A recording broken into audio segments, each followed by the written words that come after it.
വിശക്കുണ്ടല്ലേ? എന്നാ നമുക്ക് പുറത്തുനിന്ന് എന്തെങ്കിലും കഴിച്ചാലോ? എന്നാ വാ. ചേട്ടാ 2 വെള്ളയപ്പം, ഒരു പൂത്തിരി ചിക്കനും. നിനക്കോ? എന്നാ എനിക്കൊരു പൂത്തിരി ചിക്കൻ. എന്നാ 2 പൂത്തിരി ചിക്കൻ. നിന്നെ കാണുന്നൊരു പ്രത്യേക ഭംഗിയുണ്ടല്ലോ.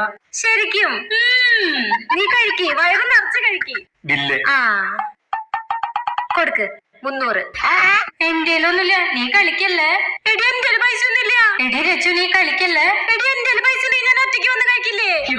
ഇനി എന്താ ചെയ്യാ? എന്റെ ദൈവമേ, ദൈവത്തെ വിളിക്കാണ്ട് ഗൂഗിൾ പേ ഉള്ള ആരെങ്കിലും വിളിക്കേ. എവിടെയാ? ഞാൻ പാടത്തുണ്ട്. നീ പൂത്തിരി ചിക്കൻ കഴിച്ചിണ്ടാ? ഇല്ല. എന്നാ ഞാൻ ലൊക്കേഷൻ അയക്കാം. എങ്ങനെയുണ്ട്? നല്ല സൂപ്പർ സാധനം. ബില്ല് എന്നാലും ഒരു ചിക്കൻ 500 രൂപയാ. പൈസ അവിടെ നിക്കട്ടെ, സാധനം എങ്ങനെയുണ്ട്? ഇവർക്ക് ഇഷ്ടായിട്ട് എനിക്ക് ഇഷ്ടായില്ല എന്ന് പറഞ്ഞാൽ എന്താ വിചാരിക്കുക?